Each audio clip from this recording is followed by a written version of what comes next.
So just a bit of context to the topic that we're speaking about today. As a part of the World Health Organization, European Healthy Cities Network, Belfast Healthy Cities are involved in various projects, and we have been selected as one of 4 cities across the UK and Ireland to pilot a new version of the place standard tool. I'll not get into too much about what that is today because that's going to be a part of the topic of the conversation. But this new version looks at how the tool can be used to assess and understand our built environment through the lens of community safety. Here at Belfast, we are also taking an even more targeted approach and looking at how we can use this method to understand our public spaces and how safe they are for women and girls. The pilot project includes various different phases. So for us next week, our staff and some of our community representatives from North Belfast will be heading over to Glasgow to take part in training to understand the actual delivery of this new tool. And then in the autumn, we will be delivering the project in North Belfast with residents there. So really excited for that. We'll be able to monitor and evaluate the process of that and understand how useful the tool is for residents and for people delivering it on the ground. But we're going to kick this all off with our webinar today, which you're all here for, and that is taking that first step of understanding what is the place standard tool, how has it been developed through a community safety lens, but also what is the relevance of that and what connections that in Belfast into the topic of ending violence against women and girls. So there's going to be a slight change to the running order. We're going to start with Callie Persick. Callie has been involved in the conversation around ending violence against women and girls here in Belfast and Northern Ireland for a few years and is really engrossed in this topic and will be able to give us an overview. She's with Belfast City Council, so kind of that urban planning, but also the strategic understanding of this. So Callie, I am going to pass over to yourself if you're able to share your screen. Yes, I can. So let me do this. And let's see, we'll go from the beginning. Okay, hopefully you can see that okay? All good, thank you. Great. Okay, so thanks very much for the invitation and the introduction. I work in our city regeneration and development team, and I'm just going to jump in here because I feel like we have a lot to discuss. So I just want to set out the strategic context in which we're working in. You may have seen this before. This is from the Executive Office. It's their overarching strategy, how to end violence against women and girls. And this is a focus on tackling the root causes, including damaging attitudes and beliefs. So this was launched in 2024. And Belfast, as a council, we're supporting the Executive Office to roll out this strategy. And because it is a pressing social issue, and as a council, we're committed to ensuring that women and girls feel safe everywhere. It also aligns for us corporately. So we are a compassionate city. We want to reduce the numbers of victims of crime. We want people to feel safe, and we want an inclusive city. And so we've taken a corporate approach on how we start rolling this out. And this is a new space for us. We're all grappling on how do we really make inroads into this issue. And this is a huge social issue with multiple entry points. So what we're doing is that right now we've been managing the local change fund and the regional change fund. And that is the funding from the Executive Office to really help change attitudes, behaviors, and culture against violence against women and girls, and get this money cascaded out to organizations, community, and voluntary groups so they can start making that change at a local level. Aligned to this, we have ongoing promotion and communication, and we're always looking for that partnership ability to scale and to connect to other initiatives. So for example, we have a gender action plan within the council. So this is embedded within that. What I would say about the funding is that there's always going to be more demand than what we have. And in the first round, we had £255,000 and we had requests for 1.2 million. So it really shows the need out there. And just for my own work, I lead a bolder vision for Belfast. It's our new city vision. And this, in many ways, what I have found very happily is that the violence against women and girls work has given me more explicit language, a way to talk about these priorities, because I've always come at it with the inclusive placemaking. So this is giving me even more tools at my disposal. Additionally, with council alignment, we are signed up to the White Ribbon Pledge, which is a global movement to end violence against women and girls. Council has also appointed a champion within the council, and it's Damien Martin, who is our strategic director. And I think that's quite important because he has hosted Men in Conversation sessions, and that is important. This isn't just about women addressing this, it's about how we all collectively do this. And so we're developing up our own capacity, including training and awareness raising, and looking at how our work as a council, we can make inroads into this very diverse topic through the multiple services that we offer to the public. And then in city regeneration, I just kind of put down what we do, but it's really, really important within our team in city regeneration and the partners that we work with, that we start cascading this through these different avenues as well. So I was asked to talk about why does this matter as well? And what I want to say here, I really come from a feminist urbanism point of view and bring that into my work. And it's about this inclusive approach for us. And what I would say, and it's from research that we know and from my own learned experiences and from talking to people I know, is that women and girls change their lives, change the routes they travel on out of safety for different times of the year. It could be darker and you might not travel on certain routes on the way home. And this adjusting constantly life for fear of violence is something that really should not be acceptable. So knowing that and knowing the importance of design and helping change what this is, we really need to think about how design sends a really clear signal about who is welcome. Design tells us who belongs here and who is safe here. And coming at this from a regeneration perspective, this raises very critical questions about how do women take up space? How much space are women and girls allowed? And this inclusive space, this focus on this, is not just a matter of safety. This is a democratic imperative. This is about being in public. And so it's more than just lighting and layouts and clear sightlines. It's about what behaviors are accepted, whose presence is legitimized, and it raises these critical questions that I think we come at in many different ways about inclusion, invisibility, and the subtle clues and permissions that the built environment gives us. So this is about how do we really rethink those power structures and participation in public life, and how do we start to begin to reshape a city that's based on equity and inclusion versus exclusion. So that is about who are we shaping the city for, and importantly in this conversation is who are we designing it with. So I mentioned that violence against women and girls is multifaceted. It's about policing and reporting. It's about attitudes and education. It's about misogyny. But it is about public spaces. It's the design and it's the management and how they're maintained as well. Because a well-maintained space gives out different signals about safety and inclusion. And I touched on the power relations here. And when I talk about public space, I am talking about parks and streets and open spaces. And this is about how, when you take a feminist point of view in this, it's about how those most affected by this spatial inequality must also be part of shaping the solutions. And so this means that instead of from tokenistic type of consultation and engagement, it is really about agency and including people in a different way. And I have been so influenced by Make Space for Girls. This was kind of my early education into this. And then it opened doors upon how other councils and authorities are looking at really designing inclusive spaces for women and girls that are safe and welcoming. And Make Space for Girls, if you don't know about them, they have a fantastic website, but what they look at are case studies. What is the current provision? What research is available? And what does good design look like? And importantly, what they do is they take an approach with women and girls as co-clients. And that is something quite fundamentally different for probably a lot of what we do.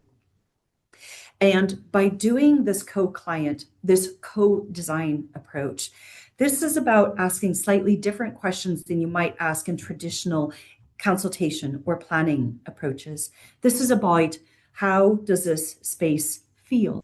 It is about validating emotion and perception as both data and part of the design process itself. So part of the work that I do in city regeneration is about how do we design a future city that's connected and people focused. And there's many different ways to come at it. So over the last couple of years and through our team as well, is that we're looking at best practice. And so I pulled out for just some consideration here. So if you're starting to dive into this, what are some of the core ingredients that you would really look at? And sometimes they're grouped together slightly different, or perhaps they may be called different things. But I think these are some of the root things here. So it is about movement and accessibility. And when I'm talking about that, I developed up a small like audit. There are street audits a lot of times that are done. Transport for London does these about how do streets feel for women and girls in the evening. But sometimes a simple tool to help you kind of think through about, is this project kind of meeting the criteria that we need? So these again are drawn, this criteria that you see there on the screen about, are paths and routes easy to find? Is it good wayfinding? Are there multiple exit options? Is it linked to transport nodes? Is active travel built into this? Are these spaces inclusive for everyone? Is it wheelchair accessible? What about prams or people with limited ability? And then are there really strong legible connections that avoid dead end activities and feel safe and connected to the rest of the site? So you can look at this and say, how do I rank this? How do I do that? And for each of those kind of core ingredients that you see there on the left-hand side, you can look at this. Is there good lighting? Are there good sight lines? Is it active? Is there a mix of uses? And are the spaces activated? And what I mean by that is sometimes public spaces can be planned and there's like activities happening there. But sometimes good design is also about spaces that can operate on their own and people can come in and freely use it in an ad hoc sort of way. Inclusive placemaking that supports the safety of women and girls is about reflecting a diverse needs and ages and activities. And it also means that ensuring that those spaces that we're in, a single group can't dominate it. There could be space for many different type of people to be in it, and that it's functional this way and inclusive at the same time. So I just took a quick stab at this, thinking about how we use it in our work in city regeneration and some of the things that I would think about. So you may have some different things, but it is a tool that you can start saying, does it tick our boxes? And then just as my final screen here, in our team, in the city regeneration team, we don't have a specific framework in what we're working in. We're integrating this into our work as we go. And so we're always learning. But there's key questions that we keep circling back to. And the first is really primary. Has a gender perspective been considered? If not, then we need to do that. And does it account for all the different ways that we are people? Does it account for different intersecting issues such as class and race and ethnicity? How are we engaging with people? Participatory methods such as being on site, doing audits, workshops instead of just being in a room really help bring out lived experience. And then are we prioritizing not just how it looks on a page, but how people feel in a space? Is it comfortable? Is it a place they feel ownership and they want to return to? And then finally, just the challenge I'll kind of leave here is how do we collect data around this? Sometimes it seems quite hard to capture, but we need to monitor. Are we really making those changes? So I'm just going to leave it here and hopefully we'll have some discussions. And Jackie, that's me. Thanks. Brilliant. Thank you so much, Callie. There was some really interesting points in there. I love your description of subtle clues on division or inclusion and how sometimes in spaces it's not it's not just the obvious stuff. It's things you might have walked past 100 times and not really noticed, or things that have been embedded in our culture that you don't realize as well. And that idea of agency, and a lot of what you described there, I think fits really well in with the place standard tools. So that's a really good intro into our next panelist. We have John Howe, who is here from Public Health Scotland, and really key person in the development of the place standard tool. And he's going to tell us a little bit about what that tool is for anyone who's not familiar, or even people who have heard of it before would like to hear a bit more. So over to you, John, if you're able to share your screen, okay? Yes, thank you very much indeed, Jacqueline, and thank you, Callie, for that presentation. It was so helpful in terms of what I will say next, and you can tell I'm not so good with Zoom, because I took ages to get into the call, and two that I'm probably stumbling about here trying to get my screen to share. So you're sharing it, that's fine. Yeah. Let's see now. There we go. Okay, well, firstly, thank you very much indeed for the invitation to take part in this important seminar. As Jacqueline said, I'm John Howie. I'm a service manager, and I've got oversight of the Place and Health and All Policies portfolios in Public Health Scotland. For those of you who are less familiar with the organisation, just a brief recap. Public Health Scotland is the national public health body within our country, and we've got 4 key directorates. And as you can see there, in terms of the population health and wellbeing, traditionally the health improvement element of our organisation, we've got 4 services.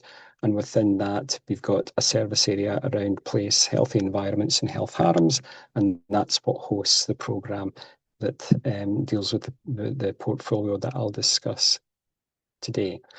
I thought first it'd be good to maybe just say what our understanding of place is, because there are so many different definitions, but it will help explain why we designed the tool in the manner in which we did. So as Callie quite rightly explained, I mean, place is complex, it's multifaceted, and it's certainly not fixed. It changes by seasons, time of the day, and has a major bearing on terms of how we adjust our life accordingly. Traditionally, place is always seen as a physical place, but again, that can be broken into different levels, be it a building, a street, a natural setting, right up to town, city, or region. But it's also the social, economic, cultural, and more importantly today, the digital and virtual place in which we spend so much of our time in. And of course, in terms of place and its relationship with health and inequalities and climate, there's substantial evidence that has articulated how that operates. We use a simplified definition of place to try and make sense of those different dynamics. We split it into 2 parts. One is the physical, social, economic, digital, and cultural environment, and the second part being the people and nature that inhabit those environments. And it's a quality of life that occurs as a consequence of the interaction between both. So you can see that playing out, and if you just think of various scenarios in terms of the physical environment that we inhabit, the social environment within that physical space, and the range of people who inhabit that at particular times of the day, and that creates that place. And of course, it can change at different times of the day, as I said, and different times of the year. If we were to break down the components of place, there's no great surprises. You can use a theoretical framework to explain what place is all about. So this is a very helpful illustration from Emma Dixon, who I believe is on the call just now, one of my colleagues within our team. And again, it draws upon very traditional public health frameworks, the Dalton and Whitehead in 1991 model, which this is based on, which really thinks about the global ecosystem, how that impacts our natural and built environment, and then the impact that has on the choices we have got to make in our day-to-day lives, depending, of course, on who we are. There are also policy frameworks, and we could pull on so many, but I thought, given the audience, that let's go for one that affects all of us. And really, if you think about place, this is what the Sustainable Development Goals consider in terms of what makes up our day-to-day life and what's so important for us to get it right around those themes in order to live a healthy and equal and sustainable lifestyle. It can also be what matters, and even if you start with a blank page, you can generate lots of things that happen around those various components of place. And again, stealing some slides from Emma here, this is an example of a workshop and the sort of things that people felt were important to them in their local place. And no great surprises, safety is one of those that continually shows to be something that people value highly. So how do we create a healthy place? Well, no great surprises. I'll say we'll take a place-based approach, and some of the points that Callie made earlier really chime with this approach. So again, just thinking about how we simultaneously consider those different environments within a place and the different times of the year and different days as well when we're doing that consideration. And when we take a place-based approach, we break it into 4 key elements. One is thinking about what works well, what we would like to keep and celebrate within our towns and our neighbourhoods and our cities. But of course, what needs improving? What are the priorities for change if we were to list all these areas for improvement? And then who will make those? Well, what organisations would be responsible for taking that work forward? Now, of course, to achieve this understanding, we need effective engagement and collaboration. And it's important that when we're doing that, we use best practice in terms of how we engage with different ages and populations who live, learn, work, and visit those places. We have to involve businesses and organisations within that same place. And of course, we need to think about how we involve elected members, because ultimately they will make the call on what investments will be made. So when we are good at generating strong engagement and collaboration, we generate lots of data, lots of stuff that we can use to inform our investments. And that can be broken into quantitative data. This is one example around the Scottish Household Survey that we conduct on an annual basis in Scotland. And you can see in terms of a response to people's rating of their neighbourhood as a very good or fairly good place to live. No great surprises that the more affluent areas score higher than the more deprived areas. So that's quantitative data. You can also generate qualitative data. And here's just an extract of a small workshop of the sort of things that people were highlighting when they spoke about what worked well and what didn't work so well within their local place. So how do we use these frameworks to create healthy places, as illustrated earlier, to generate a co-creative place-based approach? And there are many ways you can do that. But the one that I'll speak about just very, very briefly would be the Place Standard tool. So the tool itself is 10 years old now. I launched in December 2015, and after two and a half years of testing and retesting of different approaches to capture the information that we felt would be important based on the evidence around what creates a healthy place. And if you're wanting to read about that link will be shared when these slides are shared also. It's a very simple tool to use. It's free, and it really looks at how we assess the quality of a place through facilitated conversations between those different stakeholders that I mentioned in the previous slide. It focuses on 14 key dimensions of place. And again, as I've mentioned, it really focuses on the assets, what works well, areas for improvement, and priorities for action. It can be in a downloaded booklet form, but it can also be accessed through an online mechanism as well. So very quickly, just how to use the tool. If you had the tool in front of you right now, and after going through the initial introductory pages and explanation of how to use it, you'd get to the 14 themes. And really the structure of them are exactly the same. For each of those themes, there's a headline question, and a very simple one that I think even just asking that to yourself just now, you'd probably be able to generate quite a lot of information. A series of prompts if you're working in groups and you want to keep the conversation going. And again, it stresses the importance of thinking it from your own perspective and other people's perspectives as well. But if you're using good community development techniques, you're engaging with the whole range of different populations and life stages if you're using a workshop format.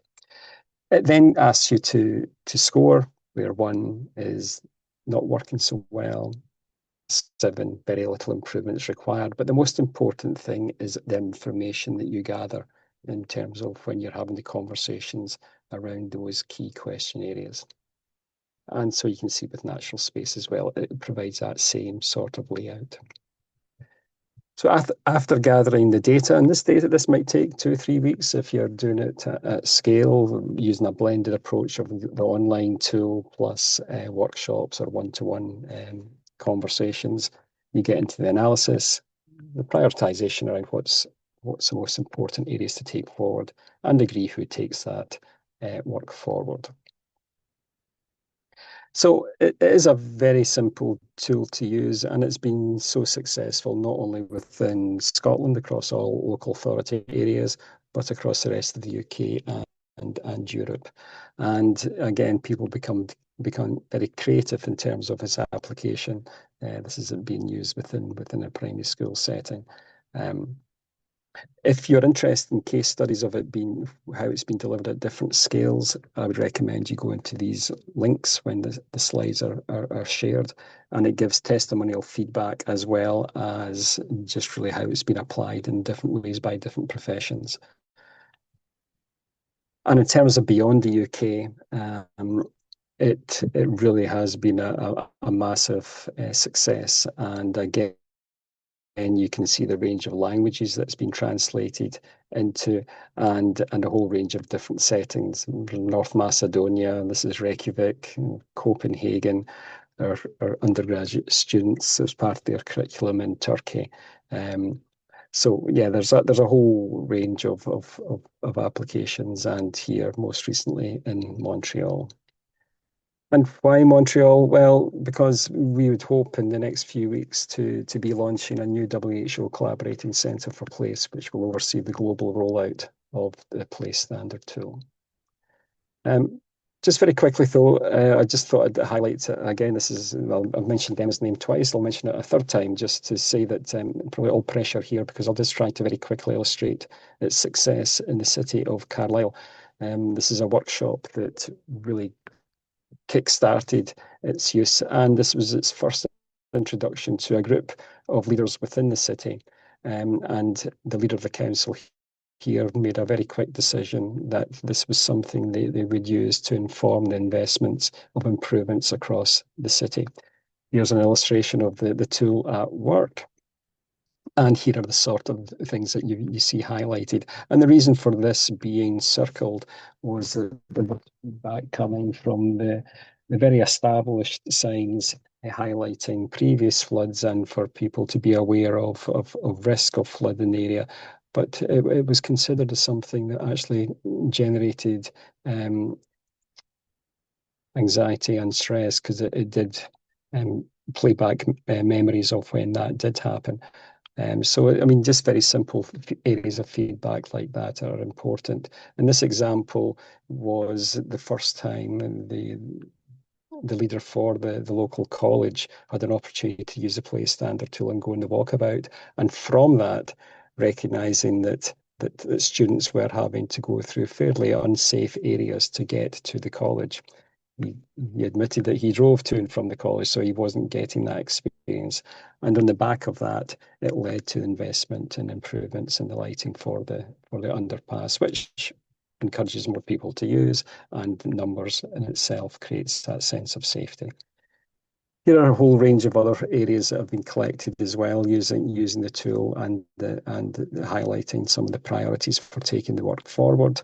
And this is an excellent example of making shifts in terms of how you get from the city centre into a historic landmark within the city, moving from a very unreliable crossing with lifts that are not always consistently working to something that is far more engaging and safe. for people to get from A to B, as well as slowing the traffic flow down as well. I'm conscious of time, so I won't go through the other slides in any great detail, but just really to illustrate this picture in terms of not only when looking at priorities being identified, passing on to organisations to take forward, but a sense of community being developed as well as people get involved directly in making improvements that have been identified. And here's just really public realm being improved upon, making the place more attractive in itself, encouraging people to come along, and in that itself generating a sense of safety. And again, here are just some similar exercises where using the data generated around some long-term investments, you can see the before and after in terms of the impact it has. And again, this whole thing about creating healthy places, encouraging people to inhabit and in turn generate that sense of safety. These are just testimonies from the tool being used, and I would say, irrespective of where you use it, you will always get very, very similar feedback as well. Just very quickly, I'll just say there's a range of different tools, and of course, Lee will come in next to talk about the community safety version, but there's also those specifically for designers and architects, and that's where it asks specific questions. Have you thought about this relative to the 14 dimensions in your plans? So again, that's a very useful one to not only generate data to inform the plan, but to apply in terms of analysing the plan once it's been developed. So I'll stop there. Thank you very much again for the opportunity, and there are my details, but looking forward to the rest of the presentations and the conversation. Thank you. Thank you very much, John. Really interesting. Thank you so much for coming along and speaking to that. I think a couple of things for me, that kind of that sense of community that it creates as well, and people taking ownership in the improvement or development of a space will really then benefit the long-term sustainability of that, but also the idea that we're assessing the social environment as well as the physical environment and how both of those play against each other. So really, really interesting. Last but not least, our finalist speakers are Lee Craig and Dawn Exley. Lee is from Public Health Scotland as well, and Dawn is with the Scottish Community Safety Partnership, and they have been collaborating to develop a new version of this tool. So they're going to do a joint presentation, and I've just remembered that I'm going to share my screen here. So let's see, here we go. Hopefully everyone can see that okay. And if you want to, let me know when to move across slides. Thank you.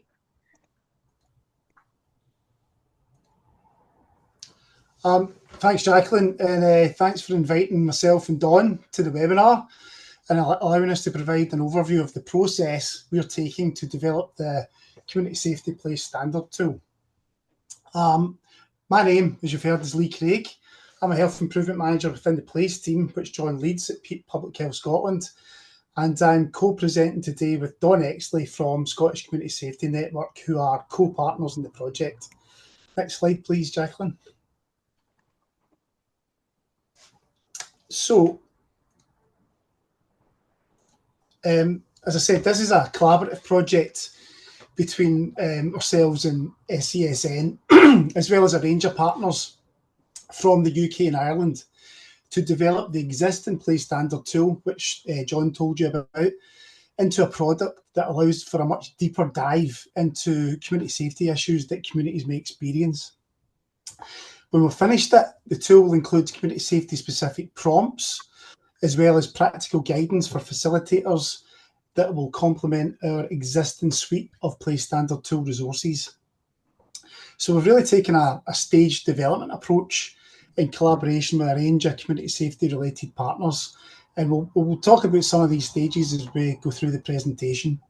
We're also going to provide some information on the fantastic partners we have involved in our pilot cycles, including some feedback from Cycle 1 delivery. So seeing as John has already provided an overview of PHS and the work of the Place team, I'll now pass over to Dawn, who's going to provide a brief description of Scottish Community Safety Network and give some of the rationale for developing a Community Safety Place Standard tool. Next slide, please. Thanks, Lee. So Hi everyone, my name is Dawn Exley and I'm a National Development Officer with the SCSN. I think most of you will not have heard of us, but we are SCSN, which is an acronym for the Scottish Community Safety Network, and we're primarily a membership organisation for community safety partners in Scotland. So we've been in existence in one name or another for 27 years. And we are a membership organisation and an independent charity. We're funded by the Scottish Government and other small funds. We are the strategic voice for community safety in Scotland, and we're here to support our members and stakeholders to create safer communities in Scotland. Within this role, we are providing a range of services and activities such as knowledge exchange, learning events, coordinating and hosting forums and network sessions, and we also publish a monthly newsletter, which you can find out more about at our website and on X. And so that's on screen just now if you'd like to check us out there. Next slide, please. Thank you. So it's worth taking a minute to think about what we mean by a positive sense of community safety. And I've popped this quote on the slide as it never fails to illustrate this notion perfectly. So it says, community safety is about building strong, cohesive, vibrant, participatory communities where homes, the roads, public spaces and the workplace are safe and feel safe for everyone to enjoy. This notion of community safety sits within the broader context of enabling communities to be inclusive, empowered and resilient and safe, which recognises the influence of the broader economic, social and physical environment. And that was from developing a community safety narrative for Scotland. So we can see how broad and all-encompassing community safety is as a concept. And that, I think, is why community safety is often a major topic that already comes through when engaging with communities using the Place Standard tool. And it features in almost all 14 of the themes already in the tool, for example, public transport, streets and spaces, housing, play and recreation. However, applying a specific community safety lens to the Place Standard tool really does allow us to get an even deeper dive into these issues by drilling down further and unpacking, by looking at different contexts and viewing community safety through different perspectives to create a more holistic exploration of those 14 themes. So I'll pass back to Lee just now.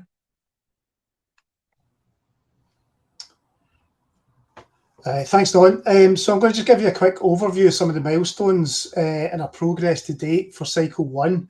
So we actually started the project in March last year. We held an engagement event with a range of community safety stakeholders just to really sense check whether or not, I guess, a Place Standard tool with a community safety focus was something that was necessary, it was needed, and it came back loud and clear that it was. So that gives us the kind of green light to go ahead with it. The session also provided us with some real useful insight in terms of how it should be developed, including the timescales and, as John alluded to, doing it at different times of the year, because you get different issues, obviously.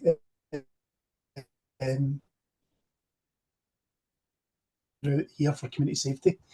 Fantastic range of partners with a lot of insight. So we've got Scottish Mediation Service, we've got the Scottish Empty Homes Partnership, we've got a community safety partnership from Perth and Kinross Council, as well as Public Health Scotland, and we've got someone there from the University of Glasgow. So in September last year, we identified our 3 pilot sites for Cycle 1. So these were in Greenock, West Pilton in Edinburgh, and Botchergate in Carlisle. So Dawn will provide a wee bit more detail on these a bit later on. After this, we delivered a series of multi-agency focus groups, which we used to explore the original prompts and what we would need to adapt these to have a much more of a community safety focus. So I'll talk about how we did that in a wee bit. So following this, the additional draft prompt questions were extracted from the focus groups, and they were coded via kind of coding process. What we did was we then verified these at an online session, and these were used in the pilot sites for Cycle 1. The training was delivered this year, so that was delivered in February. Then quickly after that, across March and April and into May, there was the local pilot site delivery. Again, Don will take you through Cycle 2 and beyond in a little bit. Next slide, please. So I'll now give you a quick overview of the development process we took to adapt the prompts from Play Standard 2 2.0, which you can see on your screen there, to then have more of a community safety context and focus. So I'm going to use the public transport theme as an example, as it's probably an area of life where we've maybe all had experience of safety-related issues in relation to this at some point. So just in reflecting on Carly's presentation, so there'll be lots of similarities in here, I think, as well, just when she spoke about transport nodes and links. So as I said, the text on the screen is from the original tool. So to investigate this and the 13 other themes from the tool, as I said, we ran 5 multi-agency focus groups. Each of these groups were assigned 3 or 4 themes each to explore if and how the prompts could be adapted. So at each of the groups, we tried to let the conversation flow as freely as possible, with the only rule being that we were to keep on the thematic topic, which, as you can probably imagine, didn't always happen. We then transcribed each focus group for the data to be sorted and coded. At that point, we really didn't know what we were going to get, but we quickly realised that each of the comments more or less aligned with the prompts from the original tool, albeit with more of a community safety focus. I'll take you through that in a wee bit. Next slide, please.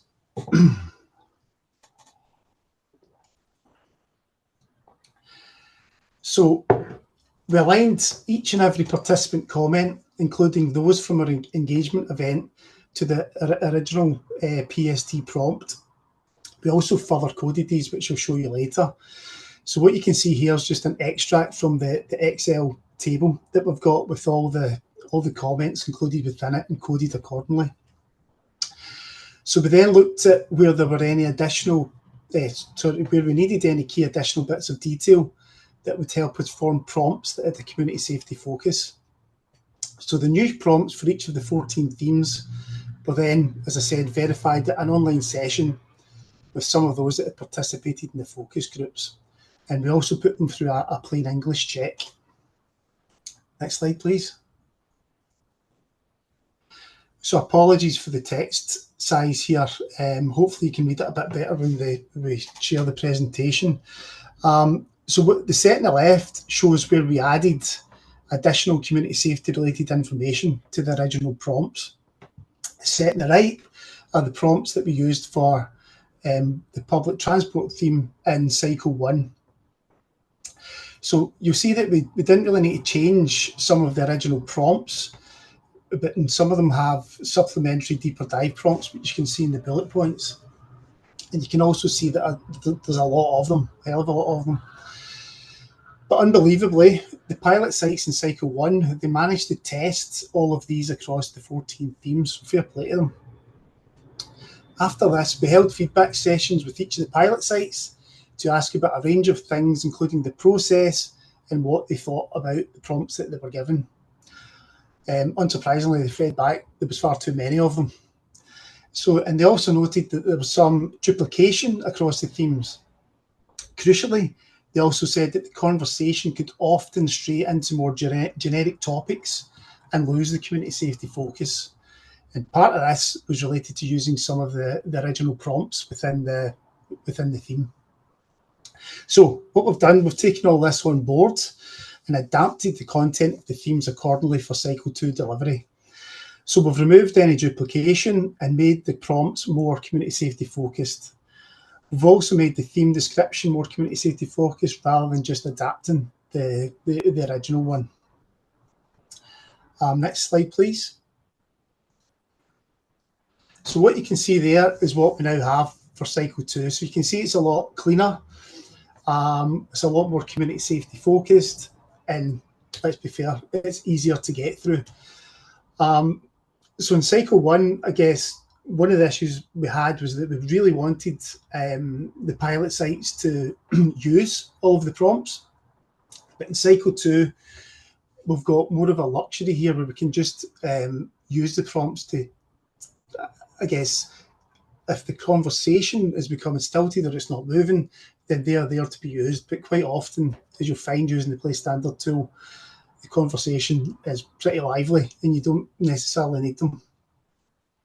So as I said, much sharper, much cleaner, and we'll repeat the process in Cycle 2 and we'll get feedback on them. Next slide, please.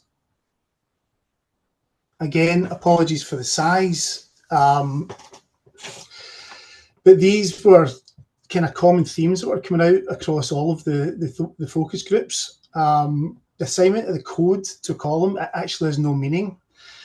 The purpose was just to ensure that a comment could be assigned to a number of different codes. Some of them had about 3 or 4 aligned to them.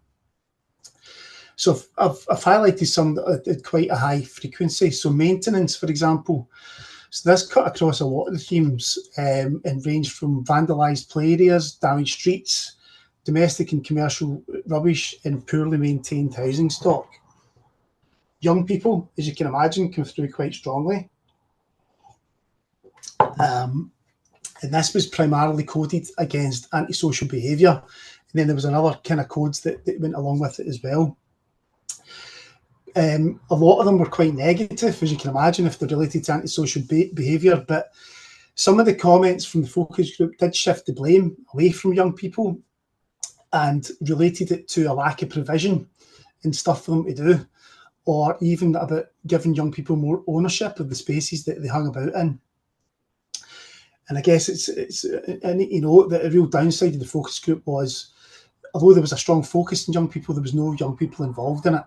So what we got out might have been very different if that wasn't the case. So I won't speak about, just given the time, all of them that are highlighted, but I think perception is quite an important one to pick on, because this really defined all of the themes and came through really strongly in Cycle 1. I guess the key takeaway being that you really need to live in a place to understand how fear of crime is perceived and processed by individuals. So the data can tell us a place may be safe, defined by a range of metrics, but many people still feel unsafe due to issues not picked up by quantitative measures.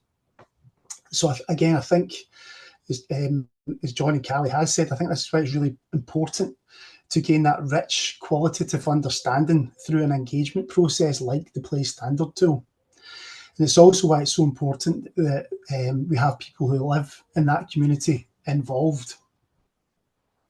So I'll just pick one more, and that was media. Again, that cut across a few of the themes, but was most strongly associated with the feeling safe theme. So we added a specific question to address this. Do any forms of media impact how safe people feel in the community? So this could be news reports or social media posts. Next slide, please. So I've just pulled out 2 of the comments related to violence against women and girls. So the first one relates to a historic design issue in Carlisle City Centre, where a barrier used to pedestrianise a drinking zone inadvertently caused a potentially unsafe detour for women and girls seeking public transport and taxis home. So picking up on what Callie said earlier, so the adapting routes due to safety concerns. So the question being, were women and girls involved or consulted in this design? The second's from Greenock and relates to lack of taxis home after a night out that could be an issue.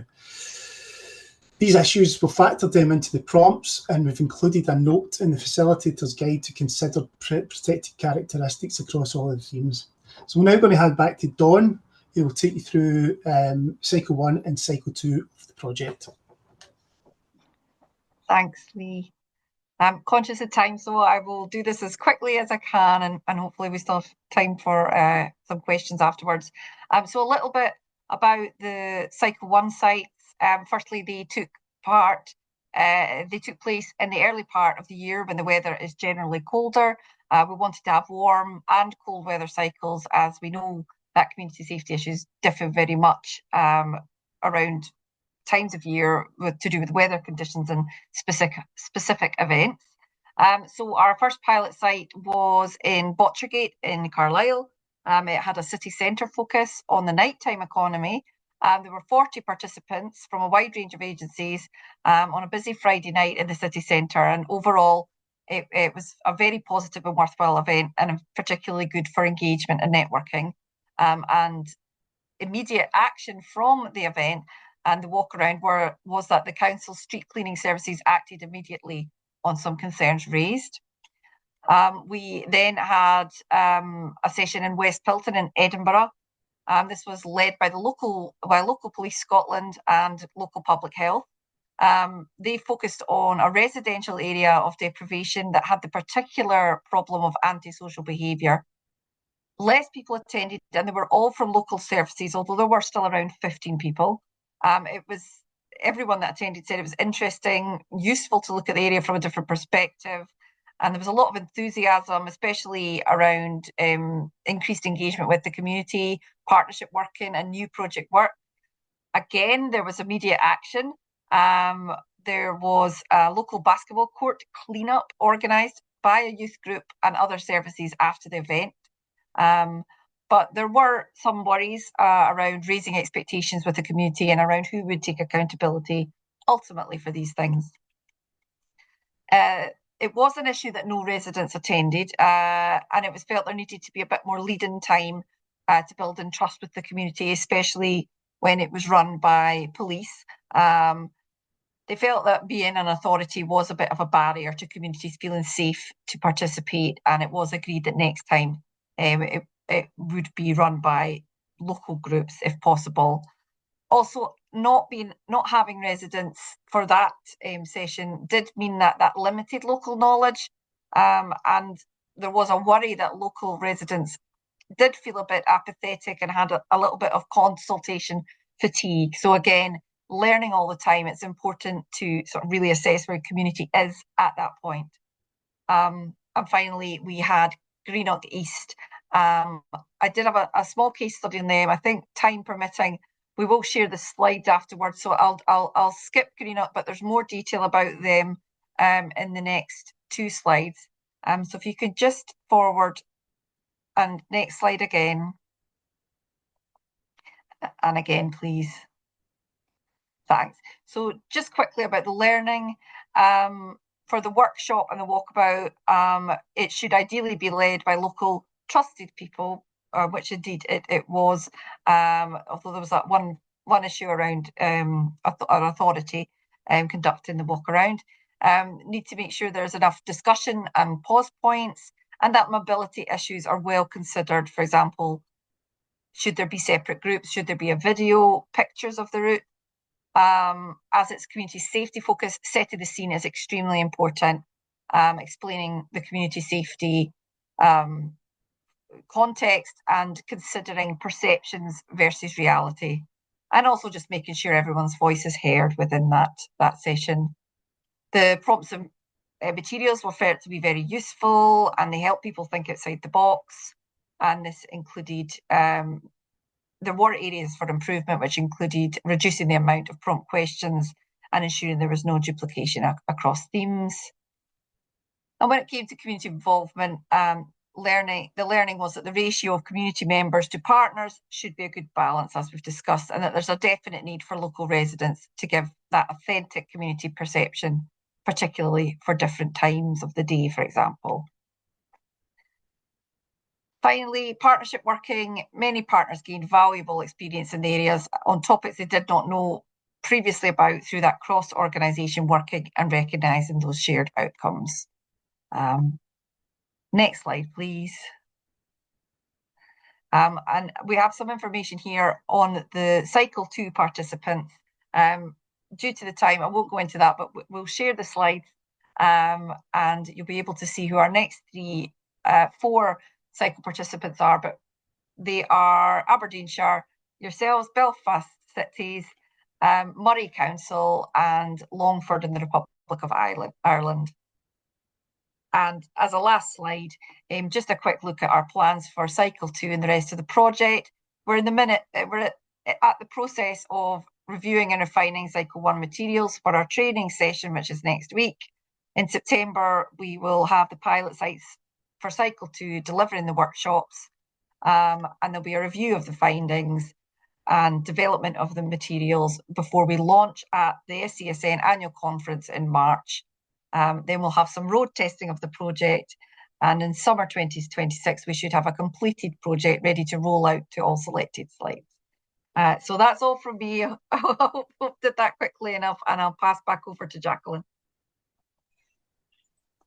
Brilliant, thank you. That was really interesting. I think all of the presentations had something in it that hopefully everyone watching will pick up something from. There have been a few questions that have been shared in the chat, and I know some of the panelists and some people have been answering them as you go, which is really great and really appreciated. We have come to time, unfortunately, and I don't want to keep people too long. But if anyone does have any burning questions that they'd like to fire into the chat just now at the last minute, what we can do is pass those on to some of the guys who are speaking or to ourselves, and we can get back to people. Or you can email me directly. My email, I will try and get into the chat as well before we finish. But just to give a bit of an overview and next steps for us, for anyone who is wondering. So Belfast is one of the pilot projects, as you mentioned there, Dawn, in this. So the community safety lens is currently being developed. So it's not complete yet, but we will be rolling that out here in Belfast, which will be really interesting to see how it works. And I think what was really interesting for your presentation was the tool for engagement is itself an ability for people to take ownership of understanding how they assess and redesign those spaces. But actually the process in developing the tool has been one of collaboration and agency as well. So the actual questions and prompts have been informed by people who would actually be using them as well. So I think the whole process is very collaborative in that sense. So yes, I'm not going to keep anybody too much longer, but really enjoyed the presentations this afternoon. This has been recorded, so it will be sent on to everybody after, and it will be shared so people will be able to have a look back. Yes, thank you very much to all of our panelists again for taking the time this afternoon to share with us, and thank you so much for everyone who's joined us this lunchtime. And if anyone has any questions, as a reminder, do get in touch. I think I can see somebody's put my email into the chat there. Thank you very much.